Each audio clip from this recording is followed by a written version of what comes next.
So the first question is your impression from brandy company. I know that you have a tequila factory. I have a tequila factory. You know, it was funny because one of the things I learned here is that much of the same process about aging in the barrels and how the barrels are so significant in how good the product is. But we just had some incredible brandy in there. It was just unbelievable. In fact, we're both just drunk right now for the interview. So whatever you say, we'll tell you anything you want to know.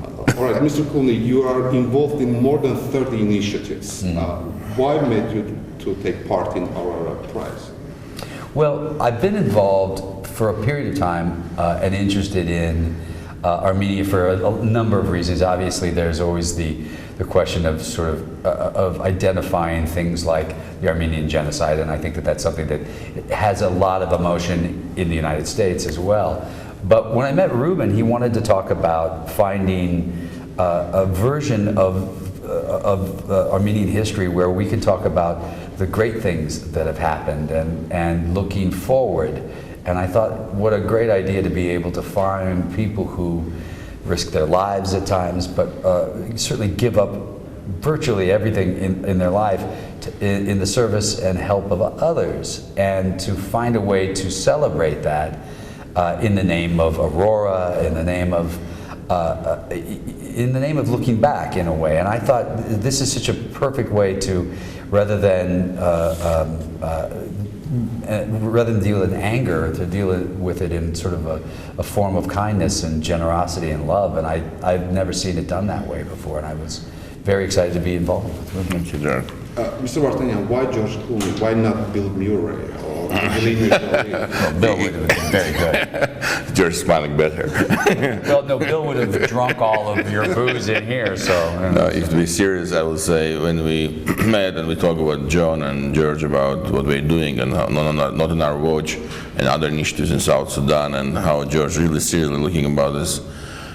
The most interesting element, how is governments who are doing genocide being financing, and I think being financial guy, I said, oh my goodness, we're trying to find the touch most difficult, most dangerous part of the entire system, because we're trying to find a way to track the oldest financial flow of the money with going, supporting this type of the criminal activities. And we talk about this all, we talk about what's happening in South Sudan, what's happening in Armenia, what's happening in other places in the world.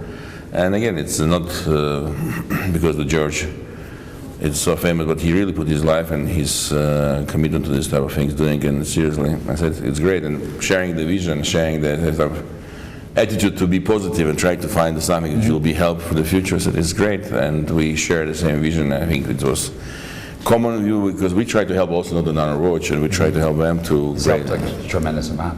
You know, there's the one thing I think that we do have in common is that we feel that we're both very lucky. You know, we do. I feel that I'm very lucky, and I feel that I've been sort of been given this position that most people, you know, don't get, and I would have only dreamed of as a young kid growing up in Kentucky. And the idea that luck should be spread around to other people, I think is a really good thing, and I think it's an important part of being part of society, which is if you're lucky enough to have good fortune, then you should spread it around as often and as thoroughly as you possibly can. How can Aurora Prize be part of the world system to the refugees? Because we are now seeing that refugees are a new challenge for in Europe, in the United States. It's a difficult thing, obviously. You know, there's never been a time in history that refugees haven't been a difficult subject matter. You know, it always has been. You know, the reality is, though, that your responsibility, our responsibility, is to never let their stories die. Right? Because it's very important that we continually talk about the idea that these people aren't just people who decided to just leave Syria, for instance, because they just don't want to live there anymore. They're forced out because they're being murdered, and their children are being murdered, and they're willing to risk their lives. We just saw 500 people killed off of a boat yesterday or the day before yesterday. They know the dangers in trying to leave, and they're willing to take those risks. That's how bad it is. And so our job as public figures and as a son of a newsman, my father was a newsman for 45 years, is finding ways, creative ways sometimes, to always be able to keep this in the news and not forget it. We tend to lose sight of the big story when the little ones come up. You know, we're in the middle of a presidential election in the United States. That takes over everything. You will never hear or very seldom hear, stories about the refugees right now. You'll hear very short pieces about the refugees because we're not dealing with it very much in the United States, quite honestly, which we should. So the more you can talk about it and the more you can find creative ways to bring it up, I think it's a good thing. Mr. Artem, what do you think about Aurora being a part of the global assistance to the world challenge? You know, unfortunately, if you look what's happening now today in Syria, it's the same place, same stories, what's happened 100 years ago, and saying, Jesus, it's all like replicated, deja vu. It's everything coming the same place, and now Yazidis, Christian minorities, they're facing the same challenge. Saying, what's happened? Why people not learning the lessons? Why the world not learning the lessons? What's happened 100 years ago? Why we cannot really raise our voice to say it's not only refugee crisis with people coming to Europe. How the rape Yazidis women who come back to the way societies, how it can be married, what happened with those kids who lost again their parents, how it will be studying. Again, we're getting so many questions, again raised by many institutions who most of the people ignore. And one of the things we also studied in Aurora Prize is doing is humanitarian index, trying to check how people in different countries feel responsible, not only being heroes and support, but also by themselves, how they can be involved and support some of these activities. Because it looks sometimes, oh, it's a big problem, it's too much, I cannot do it, I'm the average person living in a place. But it's not true, you can really support. It's why one of the points, which I agree with Ջորջ 100%, is raising his voice of what's happening and trying to convince people we can be part of this process to influence the changes and not be just ignorant and say, oh, it's not my problem. We keep there's a fascinating thing that happens as time goes on, and I'm sure you've seen this before, I know I have, which is that there was always the constant, long after Armenia, and once they finally came up with the name genocide, which they hadn't until World War II, after that, everyone said, had we known, we would have done something about it. If we just had known. And then we had Cambodia, and then we had Rwanda, and then we had Bosnia, Darfur, and we know, and that's the great sort of travesty of all of this, is that every time we say, well, if we'd known, we would have done something about it. Well, we do know, and we see it, and we can see it happening in real time, and it's what do we do about that? And that's a question that we have to ask all of ourselves along the way. You are going to UWC, Diligent. How important is education for the little countries like Armenia? Because it's also being able and being lucky to have possibility and access to this type of education. This is a very special place. It's a very unique place. There aren't many places. We're talking about your school. It's very unique. I mean, I wish it was everywhere in the world, because the one thing we learn is that prejudices and hatred has to actually be taught. You know, children don't grow up hating one another. They don't hate each other as a race. They don't hate each other as a religion. They have to be taught how to do that. And so to take young people from warring nations and put them in a school together where they spend their days and nights talking and eating together and looking out for one another is the way you stop people from fighting. It's understanding other people's culture without pigeonholing them into being your enemy. And I just think that I wish that there was one of these in every city in the world. I just think it's the best way of opening people's eyes to other cultures, particularly the ones they're at war with. Do your colleagues share your commitment to humanitarian initiatives? I mean, other A-list actors. Do you get support because? Sure. You know, not on our watch is Brad Pitt, Matt Damon, Don Cheadle, and myself. Angelina Jolie and Brad do all kinds of things together. Matt does a lot Is of it other things. important to have Hollywood stars to talk about, voicing about? Well, I'll tell you what, there's a bit of a responsibility that comes with it, as you know. Here's the thing. The reality is every citizen should speak up. I grew up in a time in my country in the 60s and 70s where protest was important. We had the civil rights movement, we had the Vietnam movement, we had the women's rights movement. I was taught at a young age that your voice matters and can count. So I happened to end up becoming famous along the way. Doesn't mean that I have to stop talking about it. But the truth of the matter is this. As a newsman, you're a newsman. Sometimes it's hard to get stories on the news that are the ones that you think are the ones.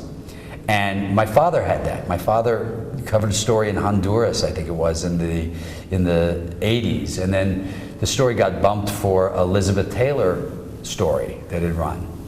And he was furious about it. And when I was going to Darfur for the first time, I called up my father and I said, "You remember how your story got bumped?" And he said, "Yeah." And I said, "Well, why don't we go to Darfur and you be the newsman and I'll be Elizabeth Taylor, and we'll get the story, and we'll get this story on the news." I'm a big believer in if you have the ability to bring attention to something and have knowledge of the subject, you can't just jump in. I think it's important to do. Mr. Wartime, what do you think about the celebrities being involved in more humanitarian initiatives? You know, we're living in a very interesting world now. If you look what's happening with the moral leaders and the leaders who really people following. And I think, like I agree with you, the responsibility we're carrying, business elite, celebrities from the culture, and other type of activities, it's continuing the same. You need to be responsible if you're part of the elite.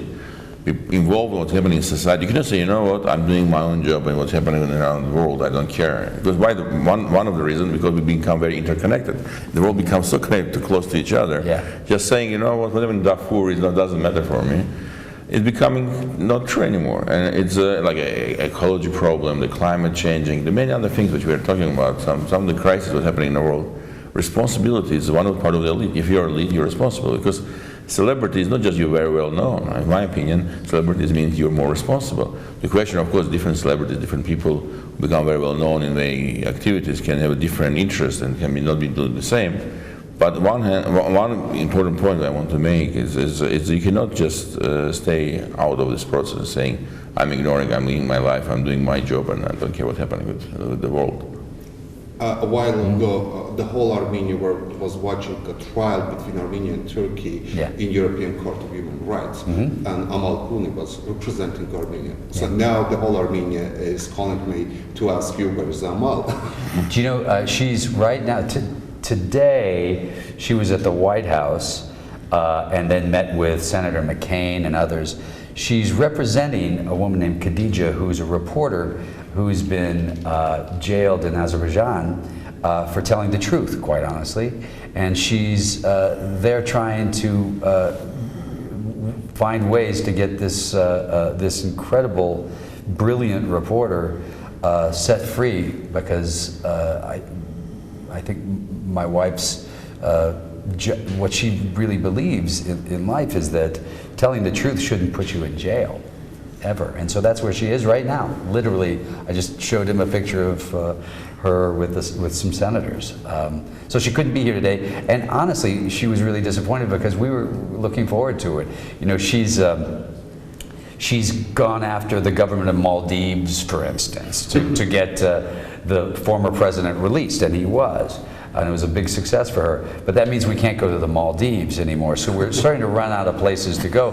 So we were really looking forward to coming to Yerevan. But the people love Amal and Ջորջ and very respect. Yeah. My last question: in exactly 2 weeks is your birthday. What present would make you happy? Well, that's a good question. I'll tell you let's see, what would make me happy? It's a weird thing, because when you're me, you know, I've already gotten more presents than I could ever imagine. So I suppose the things that would make me happy were things that that mattered in our life. I think Khadija being set free would be a really nice birthday present, I think that I think the success of this would be a really nice birthday present. I'm very excited about what it is Ruben has decided to do. I really, you can't say and speak enough about this. There's a lot of people who made money in the world, and there aren't that many who actually decided, well, let's find a way to give it back and share. And I'm very excited about that. So maybe the success of that I'll take as a good birthday present. That'd be fun. I hope we'll be doing it, and a good surprise will come. But great stories, by the way. I would say, like, it's a really always for finalists. I read the stories. It's unbelievable. These are people that literally have given up their entire lives for this. There's a doctor in the Nuba Mountains who literally, he and his group, but it started by him, the hospital, looks after 500,000 people in one hospital. So it's some of the stuff they do is just astonishing. Gentlemen, thank you very much for the interview. Thank you. Thank you so much.